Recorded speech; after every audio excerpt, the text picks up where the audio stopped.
I'd like to acknowledge that this episode of the Teach New South Wales podcast was recorded on the homelands of the Darug people. I'd like to pay respect to elders past and present and extend that respect to all Aboriginal and Torres Strait Islander peoples listening today.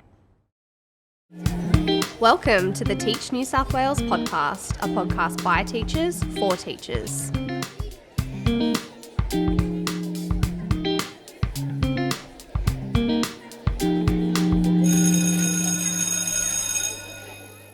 Welcome back to another episode of the Teach New South Wales podcast. You're joined again by your hosts. I'm Siobhan and this is Shannon. Hello. Today we are so excited to speak with Professor Catherine Attard. Welcome, Catherine, to the couch. Catherine is a distinguished educator and researcher in the field of mathematics education at Western Sydney University. Catherine has significantly transformed the teaching and learning of primary mathematics through her innovative approaches and practical strategies. Her research primarily focuses on student engagement with mathematics and the pedagogical practices that enhance it. Catherine is actively involved in exploring contemporary teaching practices, particularly through the integration of digital technologies. She's also the current president of the Australian Association of Mathematics Teachers, where she continues to influence and inspire the mathematics education community. So you're a little bit busy, aren't you, Catherine? Just a little bit. A little bit on. So we're so excited to have Catherine here on the couch today for the Teach New South Wales podcast to talk all things mathematics and share her love for mathematics and the profession as a whole. So welcome. Thank you very much. Thanks for making time for us. We like to jump into a bit of an icebreaker just to warm you up for what's to come, or the magic of the podcast episode, that is. What are you reading or viewing at the moment? I'm watching The Resident. Ooh. I know. Any good? Yes. Great. I've only just found it, and there are 5 seasons, and I've just finished season 1, and yes, it is very good if you like a medical drama. I with love handsome people in. The main character, I was a big Gilmore Girls fan. Yes, And it's Logan yes, from Gilmore it Girls. is. I don't know his actual name. Neither do I. He's Logan to me from many, many years of watching the Gilmore Girls. Yeah, So good it's choice. a really good show. Yeah. Yeah, I have heard that actually. Yeah. Might have to tune in. I'm scoping out a new series Well, at the moment. and you're speaking to 2 huge Grey's Anatomy fans over here. So, Absolutely. you I know, think you'll love it. love a medical drama. Yeah. That's a good recommendation. I'll take that. Absolutely. The next one, if you could go to dinner with any influential person, dead or alive, who would it be? And they can be fictional too. That's a really hard question. I don't know. I mean, look, if I wanted to just be my honest self, it would be George Clooney. Nice. And I have no shame in saying that. Oh, yeah. Oh, yeah. Don't worry, I went to Lake Como and I was on the ferry, and they said You to look us, bored. they were like, George's house is just over here. I was like, get me to the window. Is he home? Yeah. Yes. And look, not only because of, his looks, but I think he's a genuinely good guy, and he's done some good things. So there would be lots of benefits to having dinner with George. Yeah, Definitely. interesting. Okay. Definitely. And the last one we have for you today, do you have a hobby or special interest going at the moment? Or if you don't, would you like to start one? Is there one? I in mind? do have a hobby that I am obsessed with. Tell us. I sew. I make most of my wardrobe, and I learned how to design my own clothes. So Wow. it's very mathematical. I was just about to say Yeah. that. Very in your pattern mathematical making and because I love clothes, I love maths, I love making stuff, and so I have a very Put it all good together. wardrobe. Yes, yeah, I love it. Love Oh, amazing. Yeah. Are you self-taught? Like, it. Initially, but I have done some courses on pattern design. yeah. Cool. So because I was always frustrated that I couldn't buy patterns for clothes that I was, desiring. Yeah. Yeah. So I learnt how to do that myself. Oh, that's really Very cool. satisfying. What an incredible Yeah. skill. What do you have going at the moment? What's in the works? I think I'm in between projects at the moment, but my current obsession is just getting pants right. Oh, Yeah. I love pants. Yeah. And so I have a really good prototype at the moment. I've made a successful pair of pants out of my own pattern, and then I can just Excellent. change it up from there, which is really Yeah. good. I always, actually my mum always said, you really need to learn how to sew, Shannon, because every pair of pants I buy is always too long for me. Yeah. So I'm constantly at the tailor's now because mum Yeah. no longer Yeah. wants to take my pants off. Yeah. And see, I don't do that. I don't fix things. Yeah. I don't sew buttons on. I don't put hems up. I just But make things. you I don't create fix from them. scratch. I do. That's I do. But if wow. someone says, can you do this? Can you make curtains or whatever? It's just like, no. No. Sorry. You're creating things that bring you joy. That's Yes, right. And I absolutely. respect that. That's right. I love it. Well, shall we dive in and talk a little bit about your journey? I'd be interested to know, first and foremost, why you chose teaching and then where your passion for mathematics education stemmed from. Really good question, because I came into teaching as a mature age student. I'd had 3 children and was scratching my head thinking I'm going to go insane if I don't do something with my head, you know. And so I kind of stumbled into teaching and found that it was something that I was really good at.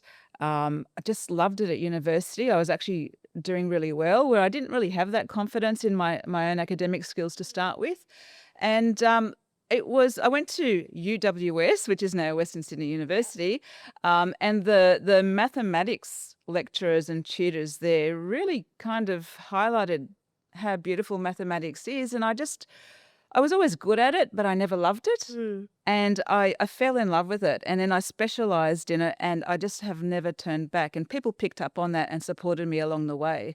So I ended up doing my undergraduate degree, getting into teaching, starting teaching, then doing a master's, and then being encouraged to do a PhD, and landed at the university and have been there 17 years next week. So, you know, it's been a journey, but just mathematics is just so creative and colourful, and, you know, it's not dry like many people think it is. So, and I've really found that my career has allowed me to influence many, many teachers, which in turn hopefully has influenced many, many students. And I just keep working at that. So I don't like the idea of being an academic who just does research and that's where it ends. Yeah. I've very intentionally conducted research that I'm interested in, that I know can influence what happens in classrooms. And I have very intentionally spent most of my career working with pre-service teachers, but even more so in-service teachers, to make sure that they're getting the cutting-edge research and they're getting that, that information about what makes good teaching in mathematics.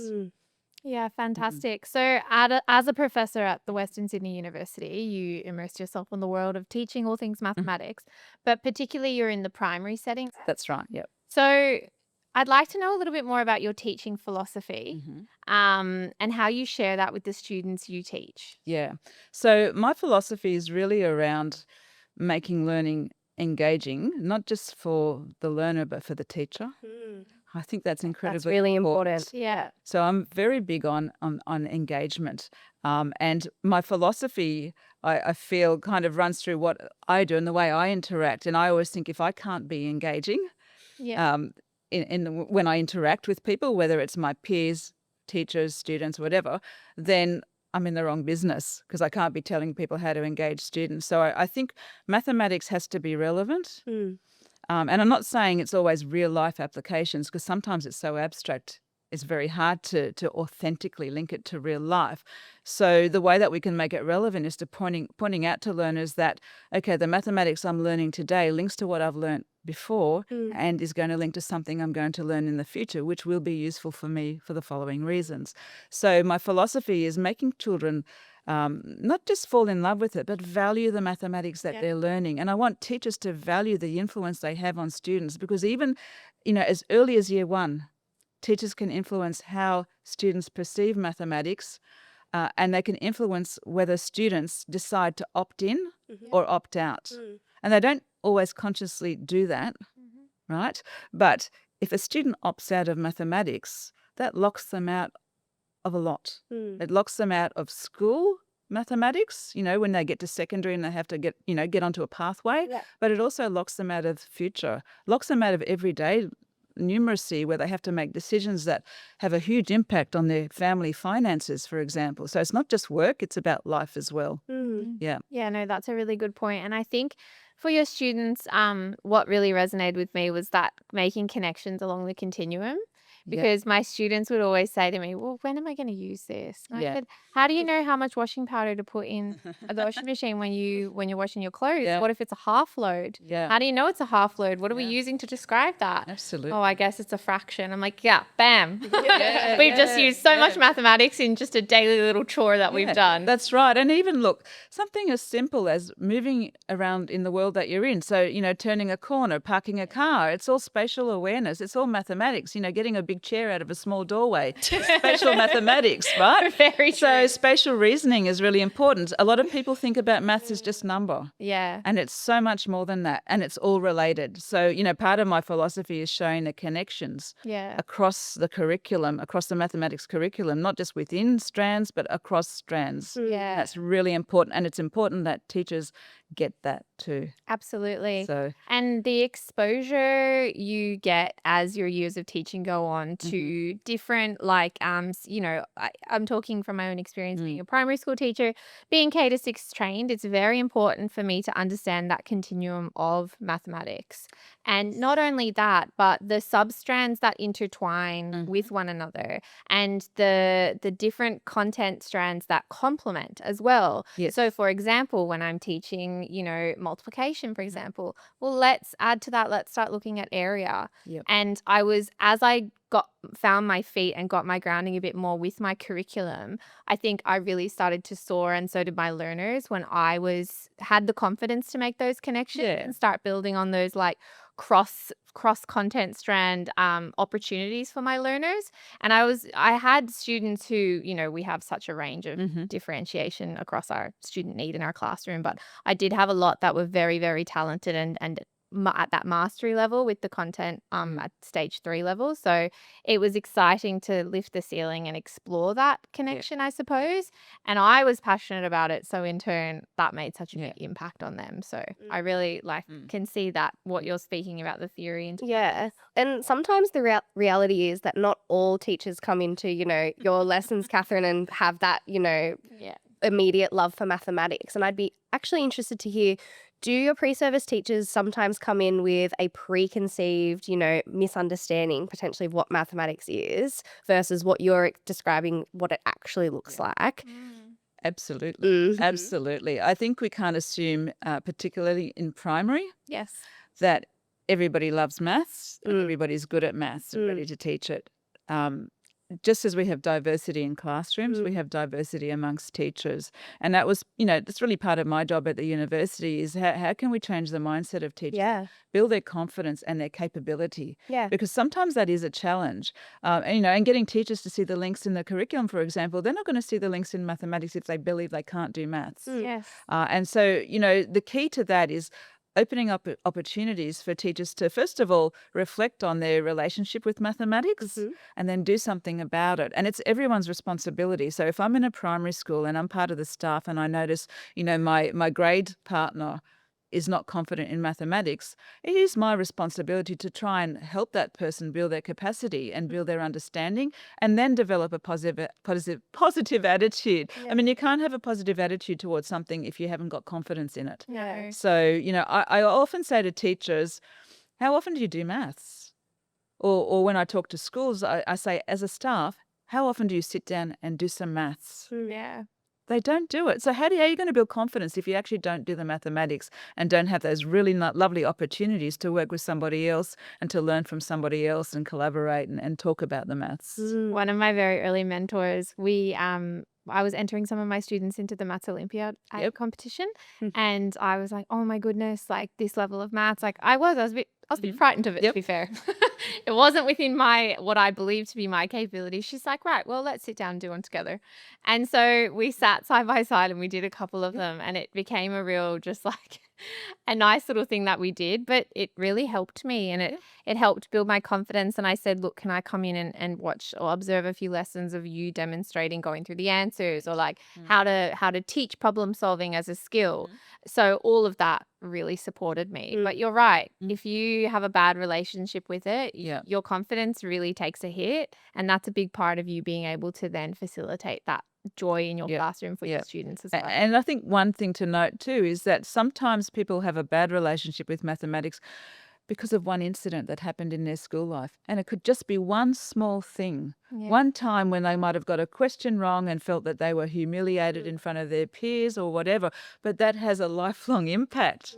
So, having just having that deep reflection on why do I feel like this about mathematics, and acknowledging that is really the first step to, I guess, recovery. I can call that recovery. But the first step to changing that relationship that you have. Yeah. We often talk about how like numeracy is everyone's business. Yes. And how important it is to not only like from the primary space, but then I go and send my students off into stage 4, for example, over to Siobhan's patch of the world in high school.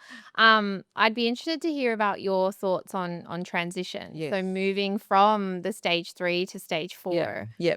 Well, research tells us that those middle years 5 to 8, are the critical years in maths education. They're the years where we lose a lot of students from mathematics. We don't literally lose them because they're still there. They're still doing the maths because they have to. But that opt-out phenomenon that you were talking They've about earlier. opted out. And so part of the reason for that is because in some circumstances, there's a vast difference between what they experience in the primary maths classroom and what they experience in the secondary maths classroom. There are some things that you can't avoid. The architecture in secondary schools is different. The timetable is different. You have a maths teacher, you have an English teacher, whereas in primary you've got one teacher, you've got all the resources in one space. But there are things that we can do. And I spent the last 2 days talking about transition from primary to secondary. In fact, we can actually talk to each other. I know. Primary Profound. teachers, yes, to secondary teachers. Yeah. Visit each other's classrooms, but actually start to talk about pedagogy and what sort of things happen in primary and secondary. We can't assume that children, just because they finish year 6, that they're all at a certain point in their maturity and their ability where all of a sudden they can just go from this to that and be okay. It's not the point. Yeah. So what we wanted to do is to try and smooth it. Have materials, concrete materials are so important in lower secondary and even year 9 and 10. It's important. Find out what students need. For secondary teachers, know the primary curriculum. For primary teachers, know the secondary curriculum, at least one stage above or below where you are.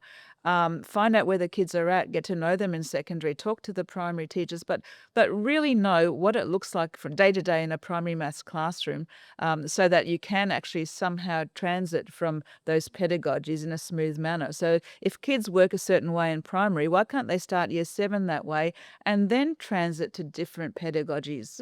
There's lots of different strategies you can use, and I know there are some good schools in the department that are doing that, particularly around the Lake Macquarie area, where they're actually putting money into this and bringing feeder school teachers in to the secondary and secondary teachers into the feeder primary schools, and to try and make a difference for those students. Yeah. And as someone who has, as a teacher, been part of like a network where we were able to go and visit some of our feeder high schools, for example, and have some of the head teachers of each of the faculties come and speak to us about the main things that they see, like gaps, for example, in student capabilities or things that they just would not expect the year 7s would expect them to know that are coming they don't know, for example.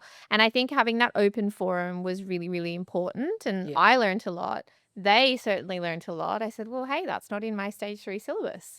So there was a lot of like realizations, I suppose, because at times it can feel like 2 totally different worlds, but we're on the same team here and we want to bring the students from K all the way through to 12. So and not just in mathematics, right? Like across all subject areas. Yeah, absolutely. Yeah, I think sometimes we forget in education that we're all here for the same reason, and we all have the same end goal. We do. That successful students, right? And happy students. Yeah, it's important to keep that at the forefront, isn't it, at all times? Definitely. Now, I was really excited to talk about this particular topic in terms of the fact that when we spoke previously, you told us that you prefer the term effective practice or best fit practice rather than just best practice. So can you tell us a little bit about why that is so, and potentially share some examples of what best fit practice actually looks like in mathematics? So I really cringe when I hear best practice, because that really implies that there is a practice out there that fits everybody. Yeah. And, there's a lot of argument at the moment around education and pedagogy, and some of that argument is spruiking one way. And I always think back to Dylan Williams' quote, where he says, everything works somewhere, but nothing works everywhere. Yeah. Right? Mhm. Context is everything. Mm. So, what will work in one school may not work in the school down the road. What will work in one classroom will not necessarily work in the classroom next door. Yep. The way that I speak to teachers is I say, there's only one best practice, and that's the best practice in the here and now. Mm. So really, it's effective practice or best fit practice. It's what do my students need today, and how am I going to adjust my practices to suit their needs. There cannot be just one practice. So I think a teacher needs to have a flexible repertoire of practices that he or she can draw on according to whatever's necessary, whatever's going to suit those kids in that moment, on that day. Yeah. Yeah. So an example is, okay, there's a lot of talk at the moment about how we start a maths lesson Yes. and whether we do this review thing where we have, 8 questions or whatever. There's lots of different ways to do that. If you start to get into this fixed structure, Yeah. well, first of all, it's boring as a teacher. It's boring for a student, but are you actually going to find out what your students know by asking a series of questions? Or are the kids going to get the answers wrong every day and you do nothing about it? If you start, for example, some of your lessons with a number talk where you're actually getting the kids to reason and talk and share, you're going to learn a lot more about what your students know. Mm. Or if you start with a quick game or whatever it is, it can still be a review. Yeah. Yeah. Right? It's still assessment on your feet, but it doesn't always have to be that strict format that some people are actually encouraging at the moment. I think teachers need some autonomy in their work. Mm. We need to recognise that they are professionals, Yeah. and we need to recognise that it's the teacher who knows his or her students best, Mm. and they need to have some say in how their lessons are structured to best meet the needs of their students. I think that was one of my driving forces as Yeah. well in the classroom, like having that autonomy, Yeah. taking the curriculum. I know my outcomes. I know what my students need to achieve. How am I going to get there? Well, okay, I know, student A, B, and C are really interested in this. All right, let's bring that in. Let's weave that in. And it was the creativity and that diversity of being able to showcase it and bring the content to life with my students. That was where I really thrived in the classroom because it's so exciting, right? It is exciting, and also we need to make sure that the students are feeling challenged. Mm. I mean, at the moment, there's this push around, just little bits, little bites, Mm. but you don't really learn if you're not challenged. It's the level of challenge that's important. Yeah. Making sure that it's not too hard and not too easy. Yep. But we want to feel challenged, because when we feel challenged and we actually succeed, that's when the learning That's the happens, and that's reward, where we yeah. feel really great about our learning. So, all of these things are important. Absolutely. The sweaty brain. I was just about to say, Yeah, they need to yeah. get their brain sweaty, as Shannon would Yeah, say. sweaty. Yeah. Or Like, is your brain cognitive sweaty? dissonance. Yeah. It's not that sweaty? Okay, maybe we could go a level 3 challenge today. Yeah. But, kids want to work hard. I mean, that's Yeah. part of understanding engagement. It's not just having fun. It's nothing to do with having fun. It's working hard, right? It's thinking hard, and it's feeling good about what you're learning. Yeah, that sense of Mm. achievement. Absolutely. Yeah. And you described mathematics before as this sort of colourful journey and adventure. How do you encourage, others to make mathematics colourful? Mm. Well, I think the creativity of tasks. I mean, I don't like, the old style worksheet type thing with a repetition, asking them to do the same thing 20 times. They Yeah. can do it once or twice. I'm pretty sure they can do it 20 times. So why make them do it? Or if they're going to make a mistake twice, why make them make Make 20 the mistake mistakes? 20 times. So I'm really interested in a whole range of strategies, including open-ended tasks and problem solving. I mean, we learn maths to solve problems. That's why we learn mathematics. Yet some people are saying, no. Teach them all of the maths they need to know before they're introduced to the problem. Well, actually, it's no longer a problem if you know the maths. So why do it? But, I like hands-on stuff. And I'm not saying that there's no paper, there's no recording. There's lots of different ways to incorporate hands-on. Where possible, and where appropriate, make it related to real life. If it's a natural fit, Yeah. if it's authentic.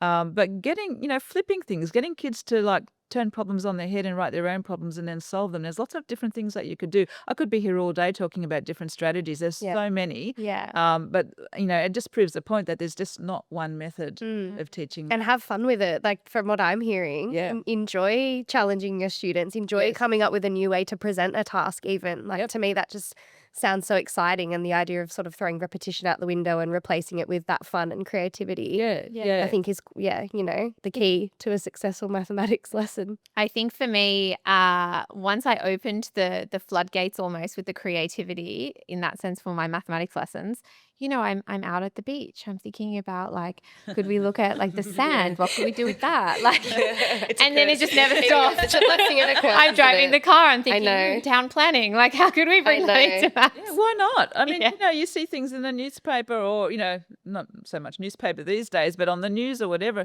headlines that the kids would be hearing or listening to. And you think, well, I can actually make that into a really valuable maths task. And the thing is with a good task, so a good rich task, you're actually hitting a lot of the curriculum areas and you can still do your explicit teaching in the task. Yeah, absolutely. Like you don't have to do it's not always the I do, we do, Model, you do model. You can mix it up a bit, but you can actually even do some of that within the task. So give it purpose and relevance and give it context, I think. Yeah. That's really important. Absolutely. My best lessons were always the ones where I was driving to school on the way there, something was happening in the news or something came on or I'd seen something that morning and I'd created a task out of it. And it was, in the moment, the students could relate to it. We took it, in lots of different directions. I wasn't necessarily, had everything printed and planned and prepared because I let them go off and sort of, brainstorm or look into it, do a bit of research on the topic, come back, present it in a new, fun and exciting way. And I just think, that's the joy of teaching. Yeah. And as a profession, if you do have that ability to be agile, you really lift the ceiling on your own practice as well. Absolutely. And I think, coming back to engagement, engaged teachers make engaged students. And then it's like a reciprocal relationship because teachers feed off their students' engagement. Yeah. You just got to get into that cycle. Yeah, That's a really good definitely. point. So if you were a pre-service teacher yourself now, where would you turn to or where would you recommend somebody turn to for support, guidance, or even connection with a mathematics community? Yeah, that's a really good question. Very early in my career, and I'd do it again, I got involved in the Maths Association of New South Wales. Nice. And I got on their committees. I mean, you don't have to do that, but they run professional learning, for example, but they also have special interest groups. Yeah. They have groups for early career teachers that you can just go along to. There's support, there's resources. So I would be turning to a professional association like the Maths Association of New South Wales. Excellent. Okay, great advice. And then thinking again about our pre-service early career teachers who are about to step into the classroom, how can they be innovative with mathematics? So finding ways to get your students to think, to solve problems, to have a voice in their classroom, and using what's around you, giving it context and making it meaningful. I think that's innovation. I'm working at the moment, I'm about to start work on a project looking at how artificial intelligence can help teachers design really good tasks in maths education. So I'm really excited to start that because I think that can help with the innovation, getting that the voice of AI. Alongside that, of course, you've got your teachers, their mathematical knowledge for teaching. So, but I'm really interested in the interplay between the teacher and the AI and the product. Yeah, well, So- the teacher's the one that's going to differentiate it for their context and, potentially they could use the AI model to come up with crafty, creative ideas. Absolutely. So I think that to me, that's my innovation at the moment is, how can we harness AI to help us work smarter, not harder, but also to help us work in a more innovative way. Interesting. Well, I'm looking interested to forward see how- to see the results of that. That sounds exciting. It's here to stay, I suppose. So why not It use it is. for good? Yeah. I think, let's embrace it. Yes. No, we have to. We have no choice. Well, that's all we have time for today on this episode of the Teach New South Wales podcast. Thank you so much for listening. And thank you, Catherine, for joining us on the couch for this wonderful conversation. Thank you.